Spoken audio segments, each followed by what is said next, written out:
Hello class. आज हम लोग कंटिन्यू करेंगे एयर कंडीशनिंग को। ठीक है, वेंटिलेशन हम लोग पढ़ रहे थे, natural ventilation and air conditioning. तो आज हम लोग एयर कंडीशनिंग कंटिन्यू करेंगे। ठीक है, तो डेफिनेशन देखते हैं इसका। The term air conditioning is used to integrate that science of controlling or conditioning the air with respect to humidity, temperature, movement of air, odor, bacteria content, dust content, etc.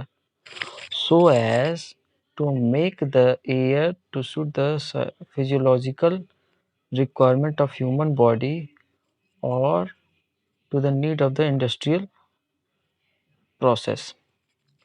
ठीक है, तो air conditioning का मतलब ये है कि ये एक तरीके का साइंस है जो इंडिकेट करता है कंट्रोलिंग। ठीक है, जो कंट्रोल करता है एयर की क्वालिटी को, जैसे ह्यूमिडिटी, टेम्परेचर,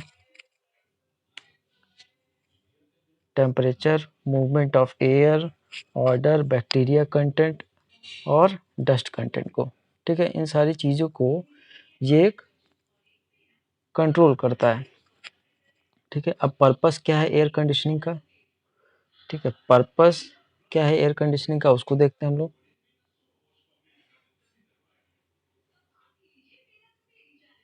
ठीक है,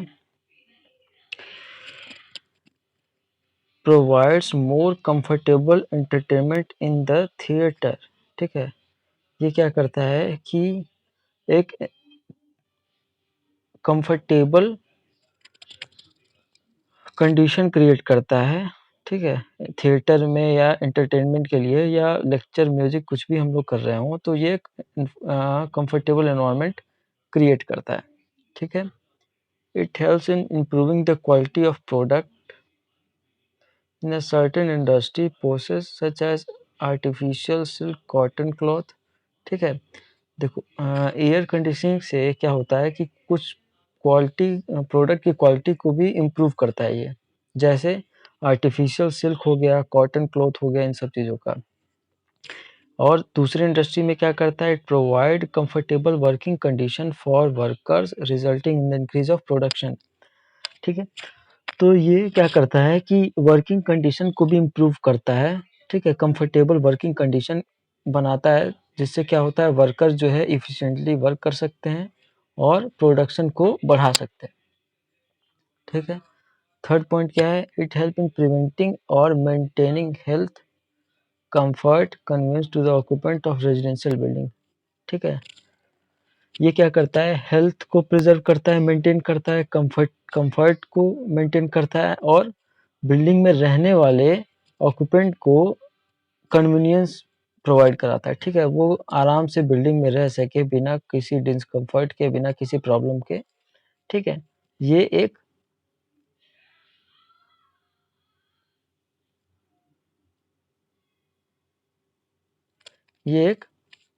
कंफर्टेबल एनवायरनमेंट क्रिएट करता है, जिससे क्या होता है कि जितने भी एनवायरनमेंट में, जितने भी उस बिल्डिंग में, रेजिडेंशियल बिल्डिंग में लोग रह रहे हैं, वो एक प्रॉपर मैनर में रह सके, उनके हेल्थ को कोई प्रॉब्लम ना हो। ठीक है, उनके हेल्थ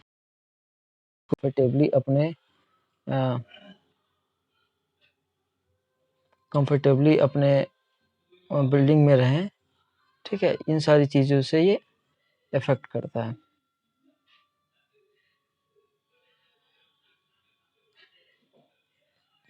ठीक है, फिर उसके बाद नेक्स्ट पॉइंट क्या है, it helps in marking the economical commercial premises such as shop, bank, offices more active and efficient. ठीक है, ये इकोनॉमिकल परमिसेस को, ठीक है, कमर्शियल परमिसेस को, जैसे शॉप, बैंक, ऑफिस हुआ, और ऐसे जगहों को ज़्यादा एक्टिव करता है, एफिशिएंटली वर्क करने के लिए ये हेल्प करता है। ठीक है, फिर नेक्स्ट पॉइंट हम लोग देखें क्या है, फोर्सिंग इट। ठीक है, principle involve in air conditioning. ठीक है, कौन कौन से प्रिंसिपल इन्वॉल्व हैं एयर कंडीशनिंग में, ठीक है, उसको देखते हैं। तो ये क्या करता है, forcing it into the room for proper circulation, ठीक है, ये एयर को फोर्स करता है रूम में ताकि प्रॉपर सर्कुलेशन हो सके। फिर sucking the air through a filtering media, ठीक है, और एक फिल्टरिंग मीडिया से क्या होता है कि एयर को सक करता है, ठीक है। Dehumidify if it is to be cooled और humidify if it is to be heated, ठीक है। अगर टेम्परेचर कूल करना हो तो ये ह्यूमिडिटी कम करता है, और अगर टेम्परेचर को बढ़ाना हो तो ह्यूमिडिटी बढ़ाता है, ठीक। फिर नेक्स्ट क्या है, the used air is collected through an exhaust and mix with some outside fresh air outside fresh air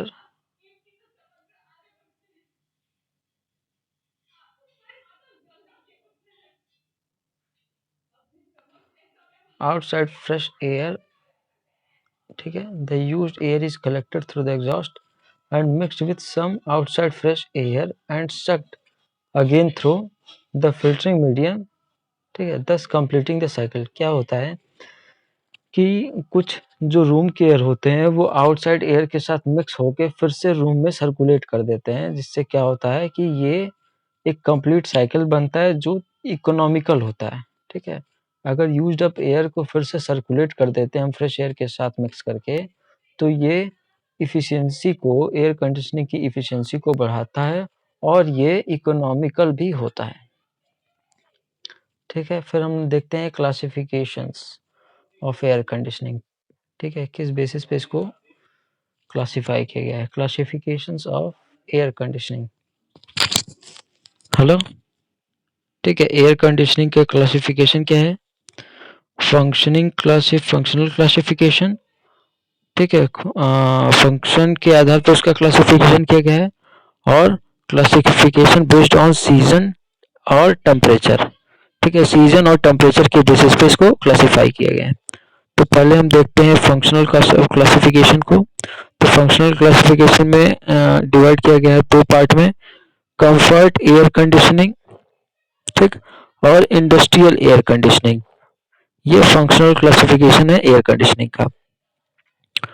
और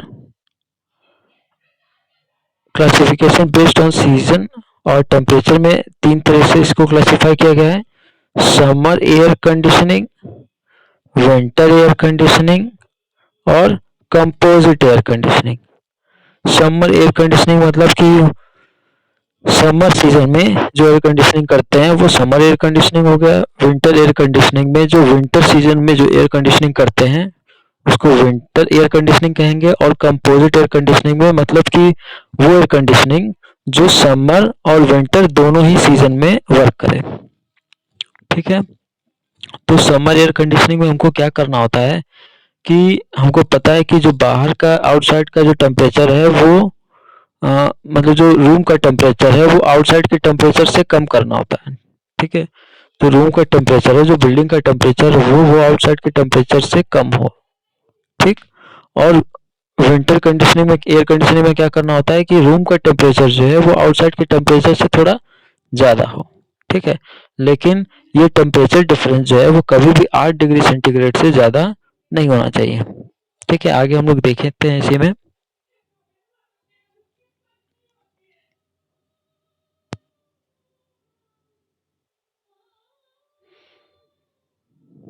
ठीक है। फंक्शनल एयर कंडीशनिंग में हम लोग देखते हैं क्या है, ठीक है। फंक्शनल एयर कंडीशनिंग में सबसे पहला क्या है, कंफर्ट एयर कंडीशनिंग। इसका सिर्फ एक फंडा है कि जो भी ह्यूमन रह रहे हैं बिल्डिंग में उसको मैक्सिमम कंफर्ट प्रोवाइड किया जाए, ठीक है। In this such A conditioning of air inside the room are created as would give maximum comfort, maximum human comfort, ठीक है, मैक्सिमम ह्यूमन कंफर्ट को प्रोवाइड करता है। फिर इंडस्ट्रियल एयर कंडीशनिंग में क्या है, This type of air conditioning is used for heavy industry to create such an environment inside the factory building that suit the need of the industry. ठीक है, industry के आधार पे एक कंफर्टेबल एनवायरनमेंट क्रिएट किया जाए फैक्ट्री के अंदर या बिल्डिंग के अंदर, ताकि इफिशिएंटली जो है वो वर्क हो सके। ठीक है, this type of air conditioning will help in creating such an environment which will help in efficiency of workers. ठीक है, जो वर्कर की इफिशियंसी को बढ़ाए and machine which will boost the productivity. ठीक है, मतलब कि इंडस्ट्रियल एयर कंडीशनिंग में वो होता है कि हम बिल्डिंग की या फैक्ट्री की एनवायरनमेंट ऐसा बनाए ताकि उसमें जो वर्कर हैं उनको फेवरेबल कंडीशन मिले काम करने के लिए, और जो मशीन उसमें काम कर रहे हैं, जो मशीन उसमें वर्क कर रहे हैं, उनको बूस्टअप हो, वो अच्छे से अपनी एफिशिएंसी को बढ़ाएं और वर्कर और मशीन मिलके प्रोडक्टिविटी को बूस्टअप करें, प्रोडक्टिविटी को इंक्रीज करें।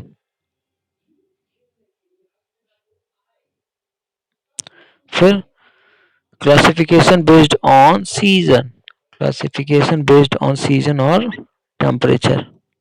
ठीक है, सबसे पहला हम लोग देखते हैं समर एयर कंडीशनिंग।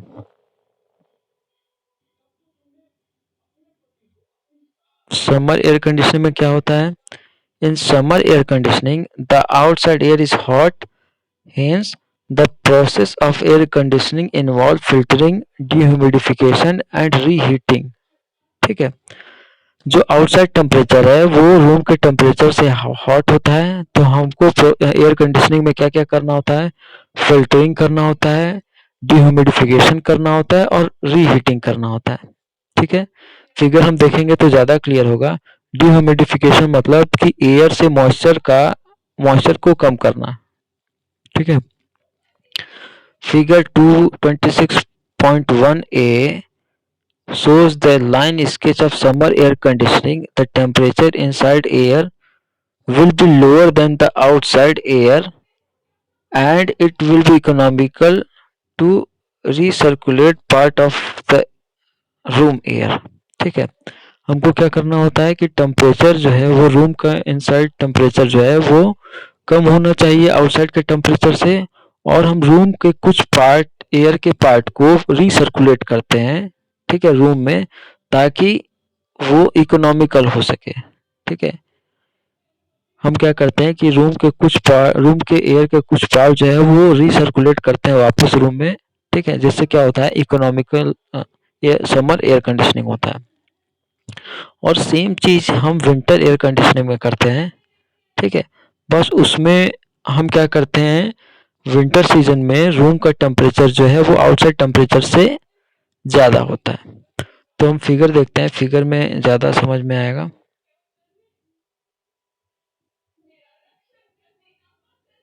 ठीक है, अब फ्रेश एयर यहाँ से इनलेट होता है।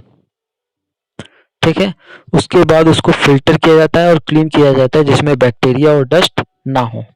फिर उसको एयर कूल किया जाता है। ठीक है, फिर उसको एयर कूल किया जाता है। एयर कूल करने के बाद उसको डिह्यूमिडिफाई किया जाता है। डिह्यूमिडिफिकेशन जो है उसके मॉइस्चर को कम करके एक डिजायर ह्यूमिडिटी प्रोवाइड की जाती है। फिर उसके बाद क्या करते हैं कि इसको डिस्ट्रीब्यूट करते हैं, इसको अलग अलग रूम में डिस्ट्रीब्यूट करते हैं। ठीक है, डिस्ट्रीब्यूट करने के बाद इसको फिर से रूम के एयर को रिसर्कुलेट किया जाता है। कुछ पार्ट एयर के उसको लेने के बाद, रूम के एयर को लेने के बाद फिर इसको फिर से फिल्टर और एयर कूलिंग के लिए फिर से मिक्स किया जाता है यहाँ पे। फिर उसके बाद फिर एयर कूलिंग होता है, फिर डिह्यूमिडिफिकेशन होता है, फिर इसको फ्लो करा जाता है।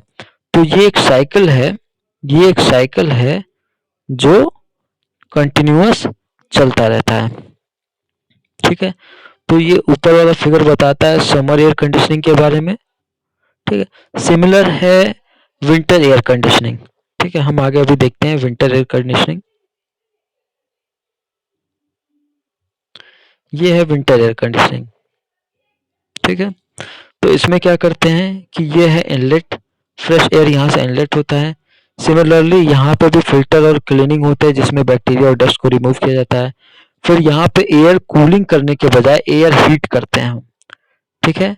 जैसे समर एयर कंडीशन में क्या करते हैं, एयर को कूल करके उसका टेम्परेचर डाउन करते हैं। यहाँ पे क्या करते हैं, हम टेम्परेचर एयर का बढ़ाते हैं। तो यहाँ एयर हीटिंग करते हैं। फिर उसके बाद ह्यूमिडिफिकेशन होता है। इसमें हम क्या करते हैं, मॉइस्चर को अपने डिजायर लिमिट में लेके आते हैं, मॉइस्चर को ह्यूमिडिफिकेशन के थ्रू, और फिर उसके बाद इसको रूम में सर्कुलेट करते हैं। सर्कुलेट करने के बाद जो एयर का यूज्ड अप रूम है, डिस्ट्रीब्यूशन करने के बाद जो एयर का यूज्ड अप रूम है, रूम का जो एयर यूज्ड अप एयर है उसको फिर से रीसर्कुलेट करते हैं, ठीक है। इन सबको रीसर्कुलेट करते हैं और इसको मिक्स करते हैं कुछ पार्ट फिर से फ्रेश एयर के साथ। फिर सिमिलरली इसको फिर एक साइकिल चलता है, फिर उसका फिल्टरेशन होता है, आगे बढ़ता है, फिर एयर हीटिंग होता है, फिर उसको आगे बढ़ाते हैं, फिर डिह्यूमिडिफिकेशन होता है, फिर उसके बाद डिस्ट्रीब्यूशन करते हैं। तो ये भी एक साइकिल है जो कंटिन्यूअस चलता रहता है, ठीक। तो ये है विंटर एयर कंडीशनिंग।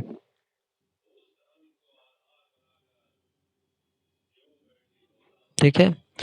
अब विंटर एयर कंडीशनिंग का हम थ्योरी देख लेते हैं, बाकी मैंने फिगर से समझा दिया है। थ्योरी में देखते हैं क्या लिखा हुआ है। In winter the outside air is cool, ठीक है, बाहर का टेम्परेचर जो है वो ठंडा होता है। Hence the process of air conditioning involve filtering, pre heating and humidification, ठीक है।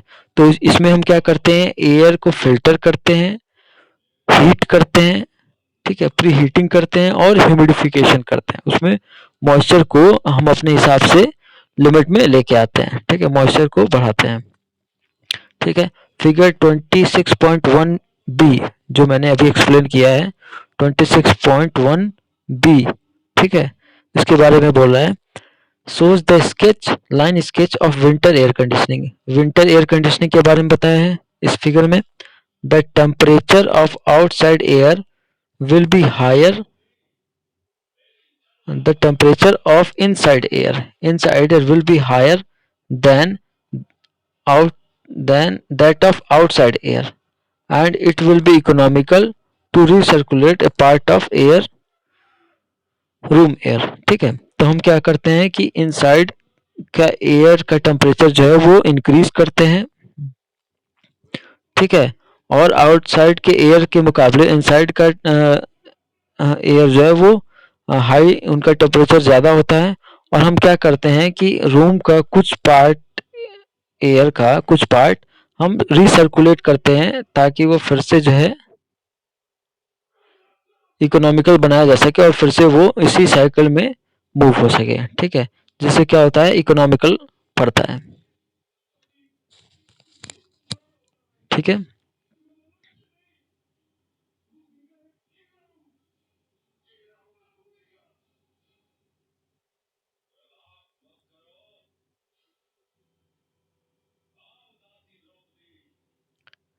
ठीक है, फिर हम देखते हैं composite air conditioning. Composite air conditioning में क्या होता है कि ये विंटर और समर दोनों ही सीजन में ये प्रॉपर ढंग से वर्क करता है, ठीक है, ये पूरे ईयर जो है वो काम कर सकता है, ठीक है। तो इसमें क्या है कि in this type of air conditioning same temperature and relative humidity is maintain through out the year, ठीक है।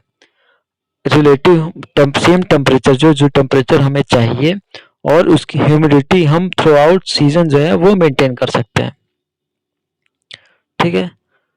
अब principle of comfort air conditioning, इसके बारे में क्या है, क्या प्रिंसिपल है कंफर्ट एयर कंडीशनिंग का, इसको देखते हैं, ठीक है। तो इसमें क्या है, comfort feeling is a good indication of healthy environment. अगर हम रूम में कंफर्टेबल फील कर रहे हैं तो ये एक अच्छा इंडिकेटर है कि हम एक हेल्दी एनवायरनमेंट में हैं, ठीक। It depend upon the temperature, air motion and air velocity and humidity change for different season of the year. ये किस किस चीज पे डिपेंड करता है? टेम्परेचर पे, एयर के मोशन पे, एयर की वेलोसिटी पे, ह्यूमिडिटी चेंज पे, और ह्यूमिडिटी चेंज अलग अलग सीजन में, अलग अलग ईयर के अलग अलग सीजन में किस हिसाब से होता है, इस चीजों पे ये डिपेंड करता है। फिर the principle of air conditioning should involve proper control of temperature, humidity and air velocity. ठीक है, प्रिंसिपल ऑफ एयर कंडीशनिंग में क्या क्या इन्वॉल्व है? Control, proper control of temperature, ठीक है, ह्यूमिडिटी और एयर वेलोसिटी, ये डिपेंडेंट है। ठीक है, अब टेम्परेचर कंट्रोल को देखते हैं कि टेम्परेचर कितना होना चाहिए विंटर में और समर में, फिर एयर वेलोसिटी कितनी होना चाहिए, ठीक, और फिर ह्यूमिडिटी कितनी होनी चाहिए। तो देखते हैं इसमें। ठीक है, टेम्परेचर कंट्रोल, इसमें क्या है कि comfortable zone is the temperature range suitable for majority of the people. The comfortable zone are different for winter, summer and winter due to the clothing worn in two season। ठीक है, तो हमको comfortable zone जो है वो summer में अलग होता है और विंटर में अलग होता है। ठीक है, ये डिपेंड करता है कि हम किस हिसाब से क्लोथिंग किए हुए हैं और कैसा सीजन है, इन दोनों सीजन में किस हिसाब से क्लोथिंग किए, इन सारी चीज़ों पे डिपेंड करता है कि टेम्परेचर जो है वो कितना होना चाहिए कंफर्टेबल जोन के लिए। The effective temperature zone for summer is 20 to 23 degree centigrade. ठीक है, इफेक्टिव टेम्परेचर जो है वो 20 से 23 डिग्री सेंटीग्रेड होना चाहिए समर का। ठीक है, और विंटर के लिए क्या, 18 से 22, 18 to 22 डिग्री सेंटीग्रेड होना चाहिए। ठीक है, a temperature of 21 to 25 is required for comfort conditions regardless of the outside temperature। ठीक है, अगर 21 से 25 डिग्री सेंटीग्रेड के बीच में हम टेम्परेचर रखते हैं तो ये कंफर्टेबल कंडीशन है, भले ही बाहर का टेम्परेचर कितना भी हो। ठीक है, बाहर के टेम्परेचर पे नहीं डिपेंड कर रहा है। अगर हम 21 से 25 डिग्री सेंटीग्रेड रखते हैं तो ये टेम्परेचर जो है वो सबसे कंफर्टेबल कहा गया है। ठीक है, फिर उसके बाद क्या है, air velocity.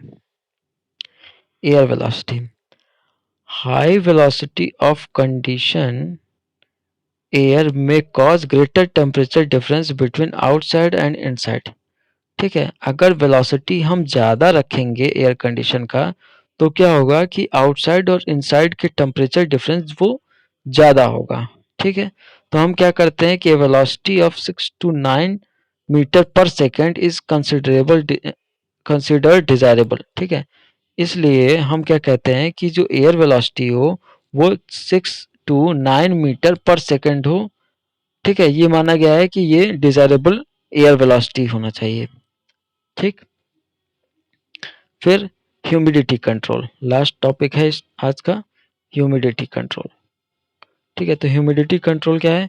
Humidification is the condition of moisture to the dry air which otherwise would cause great strain and irritation on membrane of nasal passes।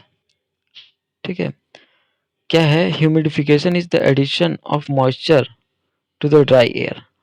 Humidification क्या होता है कि हम जब मॉइस्चर कंटेंट को एयर में बढ़ाते हैं तो वो डिह्यूमिडिफिकेशन है।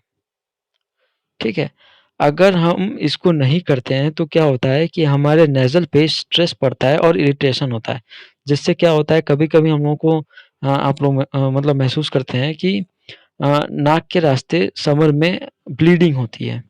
ठीक है, तो वो इसी वजह से होती है कि जो समर में जो एयर होता है वो काफ़ी ड्राई होता है, उसमें मॉइस्चर कंटेंट बहुत कम होता है, जिसके कारण हम लोग के नाक से कभी-कभी ब्लीडिंग होती है। During summer air conditioning humidification is done. ठीक है, समर में हम क्या करते हैं? ह्यूमिडिफिकेशन करते हैं, मॉइस्चर कंटेंट को एयर में बढ़ाते हैं, so that relative humidity is between 40 to 50%। जिससे क्या हो कि रिलेटिव ह्यूमिडिटी जो हो वो 40 से 50% के बीच में हो। ठीक। During winter air conditioning dehumidification is done. ठीक है, और विंटर में हम क्या करते हैं, सर्दियों के सीजन में क्या करते हैं कि हम मॉइस्चर कंटेंट को कम करते हैं। ठीक है, हम एयर से मॉइस्चर कंटेंट को रिमूव करते हैं, उसमें से वाटर को रिमूव करते हैं। ठीक, क्या होता है, extraction of moisture from cooled air. ठीक है, हम कूल्ड एयर से मॉइस्चर को हटाते हैं, निकालते हैं। ठीक, so that the relative humidity is 50 to 60% हो, जिससे क्या हो कि रिलेटिव ह्यूमिडिटी जो हो वो बिल्डिंग का वो 40 से 60% के बीच में हो। ठीक, तो ये कुछ टॉपिक थे जिसपे कंफर्ट एयर कंडीशनिंग डिपेंड करता है। वो कौन कौन से हैं वो कौन कौन से हैं, temperature control, air velocity control और ह्यूमिडिटी कंट्रोल। ठीक है, और कितने टाइप के एयर कंडीशनिंग को कितने पार्ट में डिवाइड किया गया है। ठीक है, तो दो तरीके से इसको क्लासिफाई किया गया है। ठीक है, इन सबको एक बार फिर से हम लोग देख लेते हैं, रिकॉल कर लेते हैं कि इसके फंक्शन को इसको कैसे क्लासिफाई किया गया है। ठीक है, तो इसको क्लासिफाई किया गया है दो बेसिस पे। पहला क्या है, फंक्शनल क्लासिफिकेशन, और दूसरा क्या है, क्लासिफिकेशन बेस्ड ऑन सीजन और टेम्परेचर। फंक्शनल क्लासिफिकेशन में क्या होता है कि कंफर्ट एयर कंडीशनिंग होता है, जहाँ पे भी हम लगा रहे हैं, ऑक्यूपेंट जहाँ पे रह रहे हैं वहाँ पे एक comfortable zone, comfortable environment create हो जो इंडिकेट करे कि हम एक हेल्दी एनवायरनमेंट में हैं। और इंडस्ट्रियल एयर कंडीशनिंग में क्या होता है कि जो भी वर्कर या जो भी एम्प्लॉय जो वर्क कर रहे हैं उनको एक कंफर्टेबल जोन क्रिएट हो, जिससे वो अपना काम आसानी से कर सकें और मशीनरी जो है वो प्रॉपर वर्क कर सकें, जिससे क्या हो कि इफिशियंसी बढ़े और प्रोडक्टिविटी बढ़े, इंक्रीज हो। फिर उसके बाद क्लासिफिकेशन बेस्ड ऑन सीजन और टेम्परेचर, इस बेसिस पे 3 पार्ट में डिवाइड किया गया है। समर एयर कंडीशनिंग, वो एयर कंडीशनिंग जो समर में यूज़ किया जाए, जो अभी हम लोग फ्लो चार्ट में देखे हैं। ठीक है, जो वो एयर कंडीशनिंग जो हम समर में यूज़ करते हैं, जो रूम के टेम्परेचर को आउटसाइड टेम्परेचर से कम करे, ठीक है, कूल करे। और विंटर एयर कंडीशनिंग में क्या होता है कि आउटसाइड का टेम्परेचर के मुकाबले इनसाइड का टेम्परेचर जो है वो ज़्यादा हो। ठीक है, इनसाइड का टेम्परेचर वो इंक्रीज करे। और कंपोजिट एयर कंडीशनिंग क्या होता है कि ये थ्रू आउट ईयर वर्क करे। ठीक है, और एक रिलेटिव टेम्परेचर जो वो बनाए रखे और एक कंफर्टेबल जोन क्रिएट करे थ्रू आउट ईयर। ठीक है, तो वो होता है कंपोजिट एयर कंडीशनिंग। ठीक है, तो ये हम लोग का था नेचुरल वेंटिलेशन और एयर कंडीशनिंग। अब नेक्स्ट क्लास में हम कोई दूसरा टॉपिक डिस्कस करेंगे। ठीक है, अभी के लिए ये एयर कंडीशनिंग का टॉपिक खत्म हो गया है। Thank you.